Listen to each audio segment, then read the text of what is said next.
Argentina es un país con una economía siempre al borde de la terapia intensiva. ¿Por qué siempre tropezamos con la misma piedra? En La Mira ponemos el foco en lo que realmente importa: cómo construir un país con desarrollo económico e inclusión social, con voces que saben, datos confiables y charlas sin filtros. Analizamos la economía argentina como nunca antes.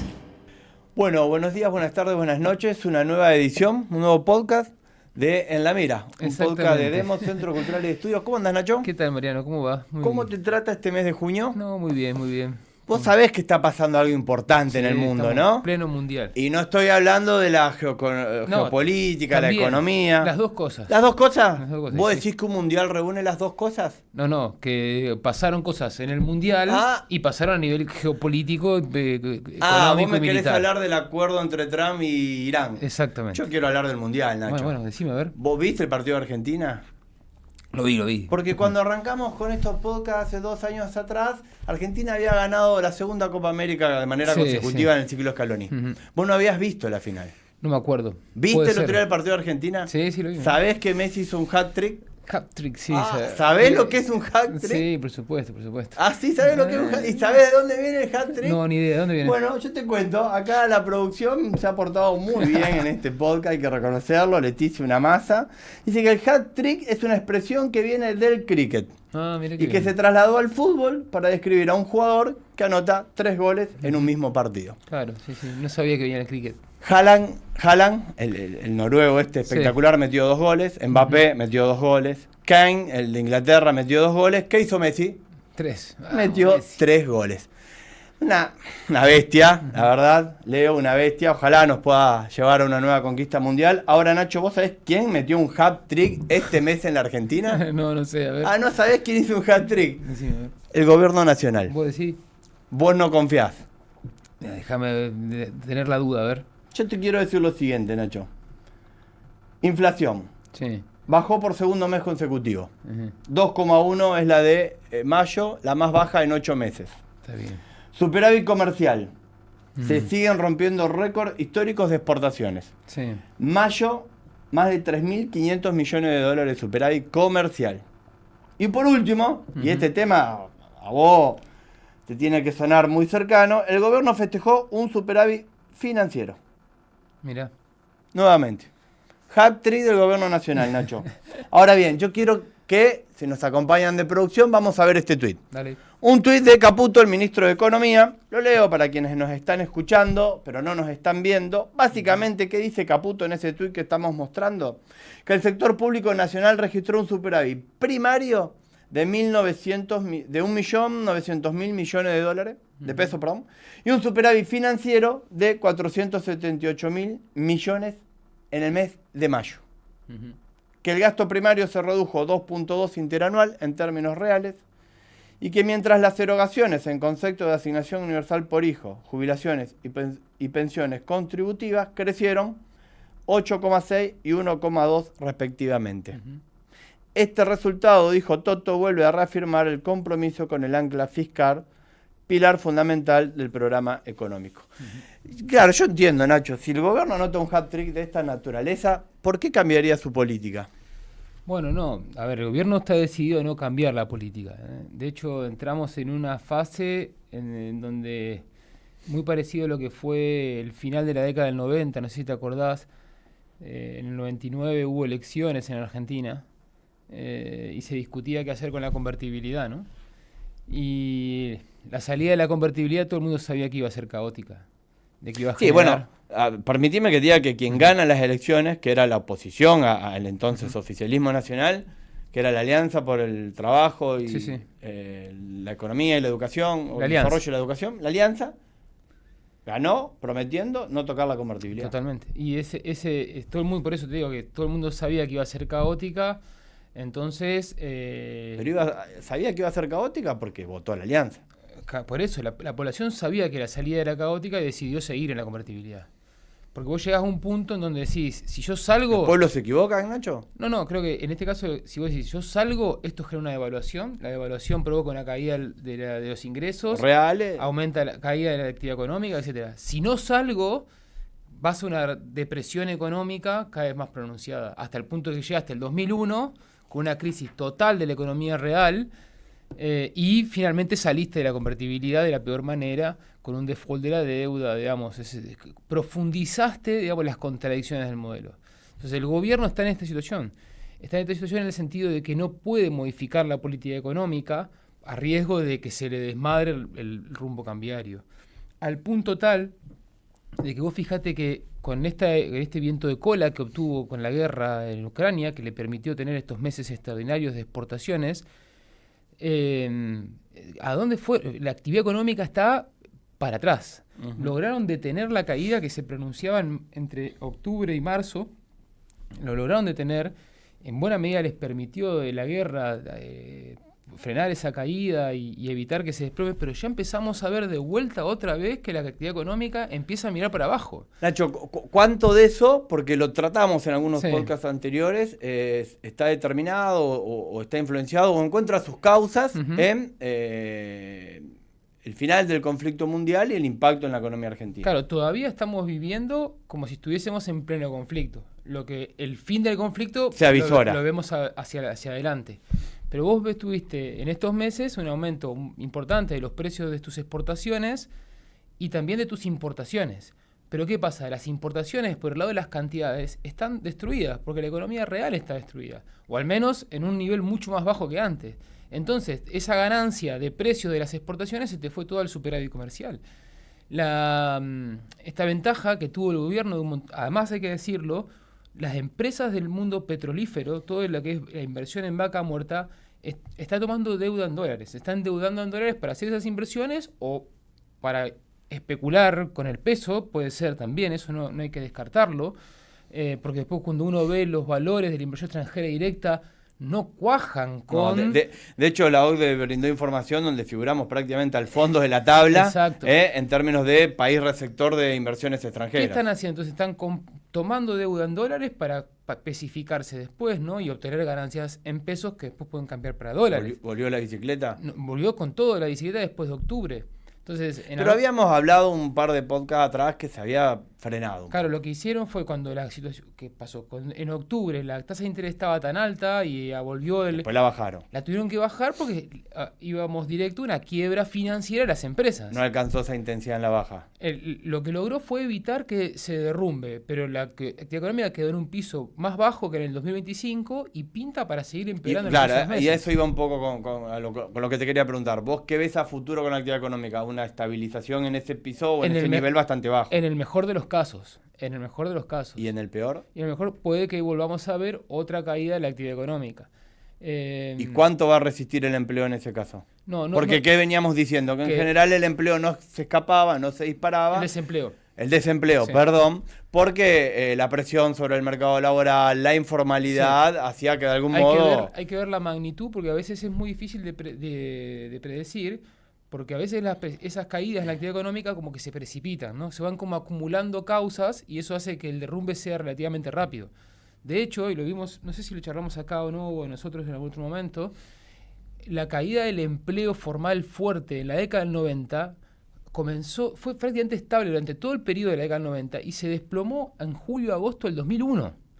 Ahí se empieza a caer y fue vertiginoso hasta mediados del 2002, después de la devaluación. O sea que puede que todavía no hayamos visto el fondo. No lo vimos seguro. Nosotros lo que vimos fue, nos acercamos al abismo y lo miramos así desde lejos. Ahora, el mundo empresarial en general, Nacho, sigue viendo con expectativa esto. No, bueno, pasa que la estabilidad... Por lo menos algunos sectores. Supongo yo que la estabilidad relativa en relación a lo que fueron los últimos meses de 2023 generan una expectativa. Además, la apreciación del dólar, digamos, está generando ganancias patrimoniales muy importantes.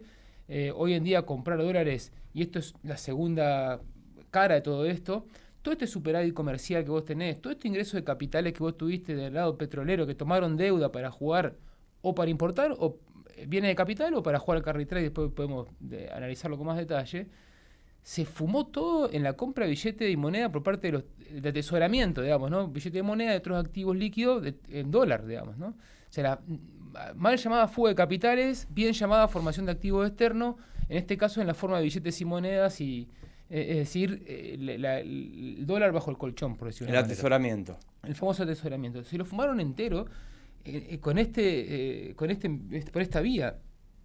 Por eso la actividad económica tampoco arrancó. Porque no pudieron. Si hubiese aumentado medio punto el salario real o aumentar un punto el salario real para mejorar la demanda, mejorar el mercado interno, la cuenta corriente hubiese sido negativa. Y encima tenés una inflación que es cierto que se desacelera después de 10 meses de crecimiento, porque fue 10 meses de aceleración de la tasa de inflación, pero tenés una desaceleración con una economía completamente planchada. Y si vos anualizás, estás hablando de una tasa más o menos del 25% de inflación anual, la del 2% te da 24% anual, con una economía totalmente estancada y mirando para abajo, con un superávit comercial y el viento de cola que te da la guerra. Yo no festejaría, porque además pongamos lo siguiente, y si las cosas se dan vuelta, y si con la salida de la guerra los términos de intercambio empiezan a caer, y la actividad económica mundial se resiente, y los capitales salen de los países emergentes, y tenemos precios más parecidos a los del 2007-2008. Yo te pido que hagamos un parate acá. Digo, quiero profundizar un poco en el tema de atesoramiento, porque tenemos una segunda herramienta ahí preparada. Hoy me vine recargado. Estoy tranquilo, todavía te estoy dando tiempo, pero dale. Yo también quiero hacer un hat-trick hoy. A ver. Creo que va a estar difícil. Ojalá lo haga Estados Unidos, que puse 3-1 en el PRODE, vamos a ver cómo termina. Vamos a un video. Producción, vamos a un video. Lo vamos a escuchar al jefe de gabinete, Nacho. Mira. Adorno. A ver cómo trata el atesoramiento y un poco qué nos dice al respecto, porque después quiero que profundicemos al respecto. Dale. Después, en el 2013, yo me empiezo a incursionar en el mundo del Bitcoin. Después, en el 2014, empiezo efectivamente a invertir fuerte en Bitcoin. Eran otras épocas, te estoy hablando de hace 13 años atrás, ¿no? De hecho, en aquel momento mi mujer no estaba muy de acuerdo, era algo medio abstracto en su momento. Entre 2014 y 2018, efectivamente, ganamos bastante dinero con esta inversión. Después, en el medio, yo soy papá. ¿Cuánto ganó? Mira, ahí yo más o menos teníamos, reconstruyendo la historia con mi mujer, invertimos aproximadamente unos $200.000 y ganamos aproximadamente unos $300.000. ¿Y por qué no lo declararon? Déjame que te termino de contar. No lo declaramos porque la manera de escaparte de la política, de la vieja política, antes era ahorrando en negro. Digo, esto lo sabe el 99% de los argentinos que tuvieron como te contaba al principio, como te decía al principio, que tuvieron la suerte de poder tener un ahorro. Digo, esto es... no sé. Bueno, a confesión de parte, relevo de pruebas, pero al margen de eso, porque es nuestra tarea, no nos proponemos eso en el podcast, más allá que es muy revelador escucharlo al ministro Adorni. Digo, Nacho, en el último informe de la Macro en la Mira, que es otro elemento que sale junto a este podcast y otras herramientas, otros contenidos que generamos desde Demos, vos te dedicas mucho a hablar del atesoramiento. Y en verdad es un tema que vos abordás desde hace mucho tiempo a esta parte y pones ahí un gran hincapié y un gran énfasis en explicar esa dificultad que tiene la Argentina para lograr el ahorro y la inversión, en definitiva, que permita hacer crecer la economía argentina y que la vuelva a poner en una rueda de crecimiento positivo. Es una economía que hace 15 años que no crece. Sí. ¿Qué podés comentarnos al respecto? Hay que separar las cosas. Porque una cosa es lo que dice el jefe de gabinete, que es, digamos, ahorrar en negro. Sí. Que es lo que él hizo también. Claro. Una cosa es ahorrar en negro. Y otra cosa es tener billetes y monedas. Los billetes y monedas son cosas, ¿no? De moneda extranjera, ¿no? El dólar. El dólar abajo del colchón, como se dice. Y vos cuando vas a una casa de cambio, digamos, vas y tenés que llevar una declaración jurada, tenés que tener un remito de una factura, digamos. Es como si comprases un termo. Y eso vos podés guardarlo donde quieras. Debajo del colchón es tuyo. Entonces, eso es en blanco. Tus ingresos eran en blanco, agarraste esos pesos que ganaste legalmente, compraste esta cosa llamada dólar, te la llevaste a tu casa y guardaste bajo un colchón. Entonces, puede ser perfectamente legal. No es nada de negro. No es el caso de Adorni. Según él dice. Digamos, pero sigamos con tu razonamiento, que es correcto. Cuando hablamos de formación de activos externos, no necesariamente es ahorro negro, ¿no? Claro. De hecho, es un ahorro desde el punto de vista económico Sí. improductivo. Totalmente, esa es la clave. ¿Por qué? ¿Qué significa Todos que los es países improductivo? forman activos externos. Exacto. Nosotros tenemos Argentina tiene activos, tantos que nos pone casi en condición de acreedor con el mundo, Nosotros tenemos- a pesar de la enorme deuda que tenemos. Nosotros somos más acreedores del mundo que deudores del mundo. Pero seamos claros en esto, Nacho. Nosotros Sí. tenemos una deuda fenomenal con el resto del mundo. Sí, tenemos una deuda importante. Pero tenemos tantos dólares atesorados en nuestros colchones, en nuestras cajas de seguridad, etcétera, etcétera, Sí. que eso hasta nos haría cambiar la situación. Claro, lo que vos De podés... deudor a acreedor. Lo que decís, todos los países tienen deuda, todos los países tienen pasivos, todos los países tienen activos. Activo. La pregunta es que la diferencia radical, totalmente anómala en la estructura económica mundial, es que Argentina, que es un país con capacidad de generar excedentes, eso te lo da el hecho de que tenemos muchos activos acumulados, Muchos dólares. superan nuestros pasivos, pero nuestros activos son malísimos. Es decir, son billetes y monedas. No producen. No producen No interés. generan riqueza. En cambio, nuestros pasivos sí generan deuda. Sí, claro, intereses sobre todo. Deuda pública, inversión extranjera directa con la remesa de utilidades, deuda privada, las obligaciones negociables, esto que está haciendo ahora el sector petrolero. ¿Cómo está ese valor de atesoramiento, Nacho? Bueno, nosotros tenemos un PBI, por lo menos, Apa. abajo, o depende de cómo el PBI, ¿no? Porque el PBI cambia con el tipo de cambio, Qué ser entonces... extraño es el argentino. Pero tenemos casi 250.000 millones de dólares abajo del colchón, algunos estiman mucho más. 250 mil millones Sí, de dólares. yo digo bajo el colchón. En los puede- pronósticos no sé, más prudentes. En los más prudentes, es lo que publica el Banco Central. Digamos, que puede ser más, sí, a través de plata en negro. Digamos, ¿no? Algunos dicen que es mucho más. No Sí, hace porque falta. el negro es más difícil de medir. cuantificar, de medir. No importa, aun cuando no, esto sea el mínimo, ya este es un mínimo Es un montón. extremadamente gigantesco.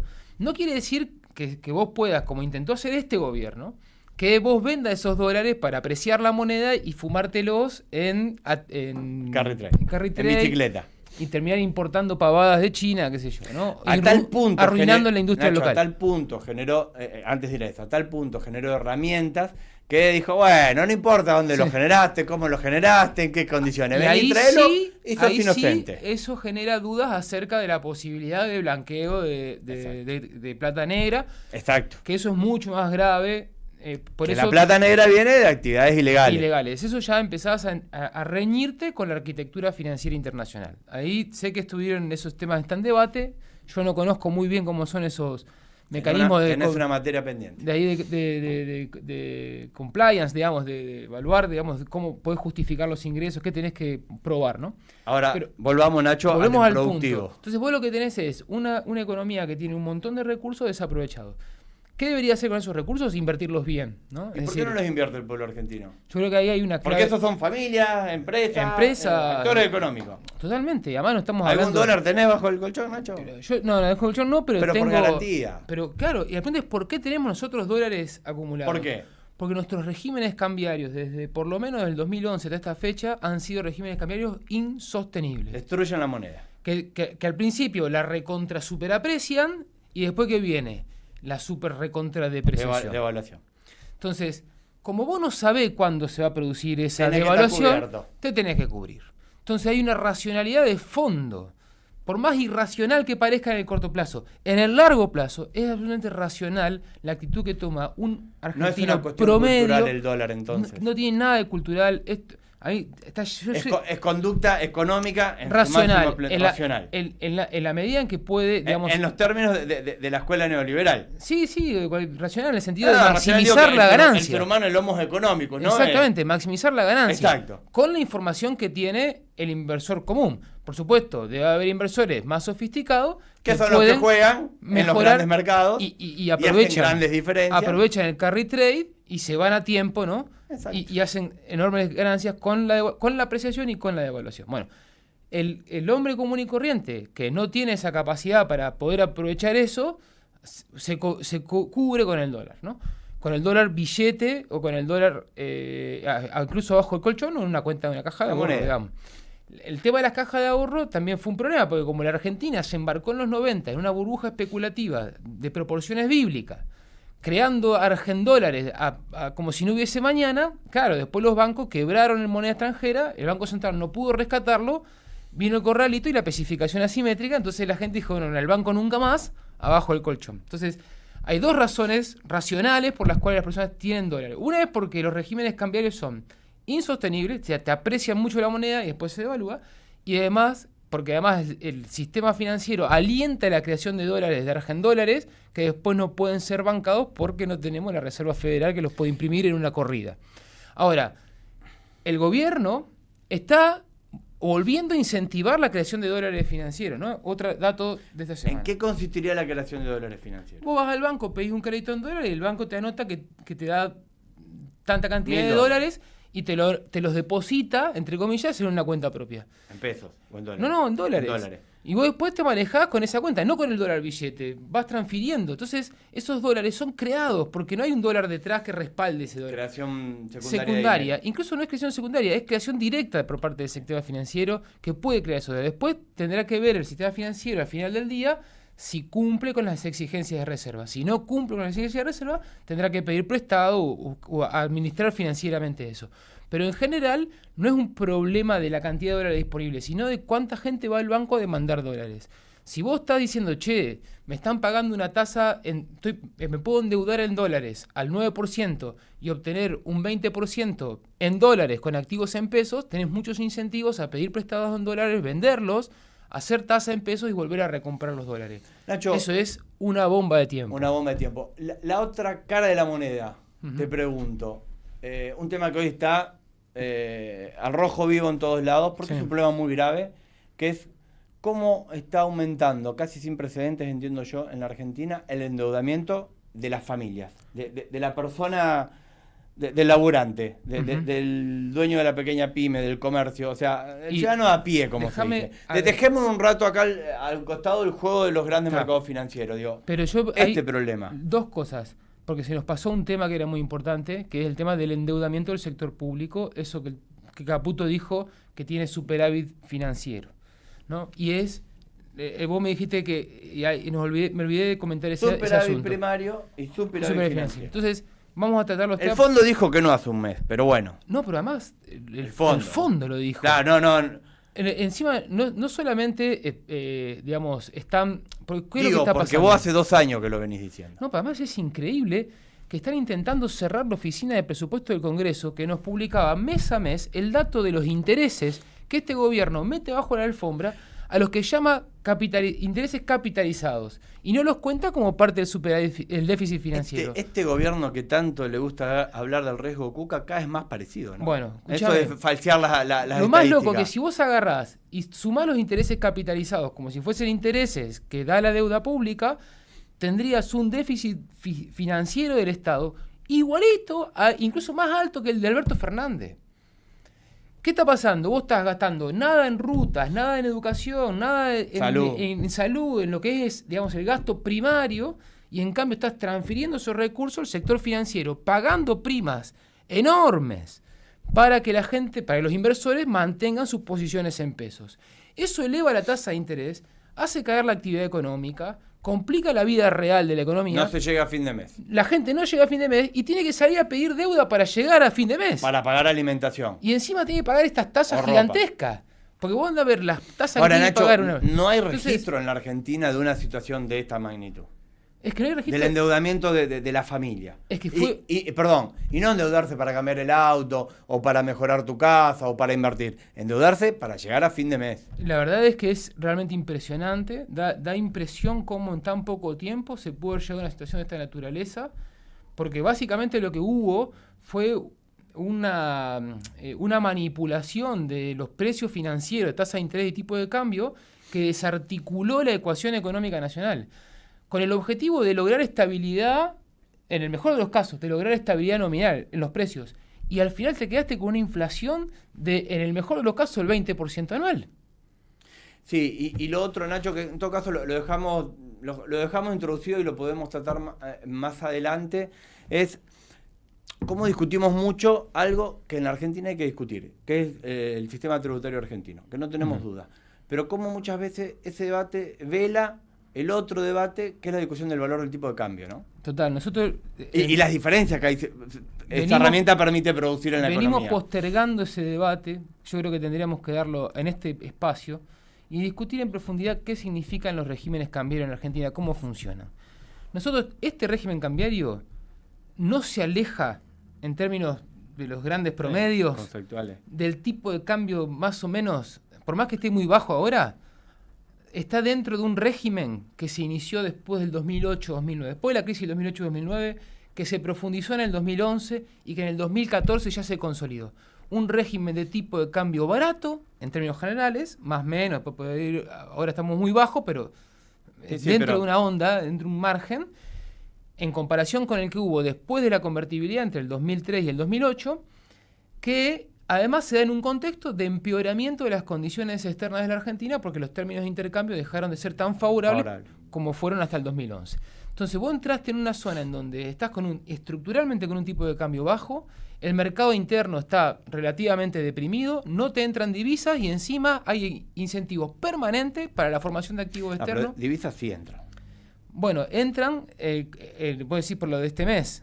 En general, por los valores que estamos hablando de la balanza. Pero no podés compararlo con el ingreso de divisas masivo que fue de la Argentina cuando vivimos ese ciclo de commodity entre el 2003 y el 2011, que nos cambiaron la estructura económica. Vos podés tener algunos meses de buenas exportaciones. Van 2 o 3 meses de muy buenos niveles de intercambio. Sí, pero si dentro de 2 meses volvés a los valores anteriores, porque cae el término de los precios de las exportaciones. Pero yo tengo que pensar que vaca muerta va a impedir que eso ocurra. Bueno, no, son cosas distintas. Una cosa es vaca muerta, que es cantidades exportadas de combustibles y gas. Bueno, pero eso tiene una contrapartida en dólares. Por eso, pero eso pensalo más para el 2030. Hoy lo que afectó fundamentalmente la balanza comercial fueron los precios buenos de las exportaciones de productos primarios y manufacturas de origen... Por el conflicto mundial. Por el conflicto mundial. Y manufacturas de origen industrial y en menor medida manufacturas de origen agropecuario. Algo mejoró el precio, viene creciendo la cantidad exportada de combustible, pero todavía estamos a niveles de exportaciones del 2004. O sea que no estamos en algo totalmente extraordinario. Ahora bien, también cayeron las importaciones de combustible, que eso también es importante porque te reducen las importaciones. Pero la clave acá es que vos tenés un régimen cambiario que motiva el atesoramiento de divisas, que es francamente insostenible desde el punto de vista externo. Cada vez que hay un aumento mínimo de la actividad económica, la cuenta corriente empeora rápidamente y promueve de algún modo la importación de trabajo del resto del mundo, sea a través de bienes finales, a través de autos, etcétera, etcétera. Entonces, eso se controlaba con el cepo durante un tiempo, que generaba 1000 problemas más, y ahora no se controla con el cepo, simplemente se dejan entrar importaciones y estamos viendo lo que estamos viendo en la economía real y en el mundo del trabajo.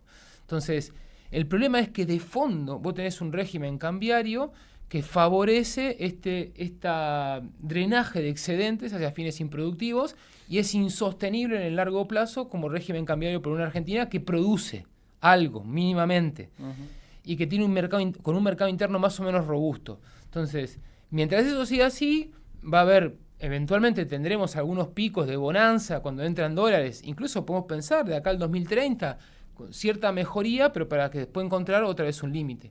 Sobre todo cuando vos ves las proyecciones de exportaciones de Argentina per cápita en función de una vaca muerta a pleno y la minería a pleno, no son nada del otro mundo en relación a las exportaciones argentinas y sobre todo en comparación con otros países exportadores de materias primas. Entonces, yo creo que hay que... Sí, perdón, Nacho, y un dato que me quedó muy marcado de hace poquito tiempo atrás y le contamos a la audiencia, estuvimos en Rosario escuchando a Martín Rapetti, un economista, que dijo, entre la vaca viva y la vaca muerta, que son hoy de alguna manera los complejos que están reactivados, funcionando bien y generando valor, ingreso, estamos hablando del 15% de la estructura económica argentina. ¿Y el resto? El 15%. No, pero además vos pensás lo siguiente, nosotros ya tuvimos un boom de commodities parecido, con un aumento espectacular de las cantidades exportadas de combustible durante la década de los 90, al punto tal de que llegamos al máximo nivel de cantidades exportadas en combustible en el 2001. Es decir, con un tipo de cambio barato, por más dólares que te entren, se te van como si nada en la importación de bienes finales, en la formación de activos externos o en la importación, digamos, de trabajo del exterior. Nacho, no nos queda mucho tiempo, pero lo abordamos en diferentes momentos de la charla. Dos renglones, una idea. ¿Qué avisorás de la posible resolución del conflicto mundial y su impacto en la economía argentina. Bueno, algo lo estuvimos diciendo, pero digo en 2 palabras. Claro, 2 palabras. Así como el comienzo de la guerra, cuando comenzó la guerra dijimos, en febrero esto va a tener un efecto positivo para el gobierno que le va a permitir... Marzo creció la actividad económica. Le va a permitir tranquilizar el dólar, aumentar, mejorar la actividad, que en este momento, más que mejorar, fue evitar la caída. Que siga cayendo. Pero a costa de una mayor inflación, el fin de la guerra va a provocar todo lo contrario. Va a generar más dudas respecto del dólar, va a haber menor margen para el aumento de la actividad económica interna, pero puede tranquilizar a nivel precios. Bueno, de hecho algo de eso está ocurriendo. Algo de eso está ocurriendo, efectivamente. De hecho, cuando vimos el dato de marzo de inflación, o de marzo de marzo fue de inflación, fue 3 y algo. Exacto. Abril, mayo ya empezó a bajar. Se estabilizó. Y ahora probablemente eso siga estabilizándose en la medida en que el horizonte de la devaluación sea controlable. Pero ya estamos viendo, por ejemplo, que los dólares paralelos, los dólares financieros, empiezan a aumentar. Acaparse. Entonces, hoy vas el dólar cripto y está 1518, 1511, pues baja 1500 y ya no baja más de 1500. Esa brecha es la que puede empezar a explicar o a darnos indicios de para dónde va a ir la estabilidad o la inestabilidad del mercado cambiario. ¿Por qué? Lo vamos a analizar en la próxima. Muchas monedas emergentes se están devaluando. Entre ellos empieza a mirar por arriba el real después de un año de apreciación cambiaria. Nos vemos el próximo mes, Nacho. Ojalá sea con Argentina campeona del mundo otra vez. Claro, no sé si, creo que nos vamos a ver antes. ¿Antes? La final es el 19 de julio. Yo creo que vamos a estar ahí. Claro, sí. Bueno, ojalá. Le deseamos desde acá toda la suerte a Messi y a los muchachos en Estados Unidos, México y Canadá, Mundial 2026. Con vos nos vemos el próximo mes en una nueva edición de En la Mira, un podcast de Demos, Centro Cultural y de Estudios. Chao. En la Mira es un podcast original de Demos, Centro Cultural y de Estudios. Seguinos en Instagram y X como @demoscce para conocer todas las producciones del Centro de Estudios.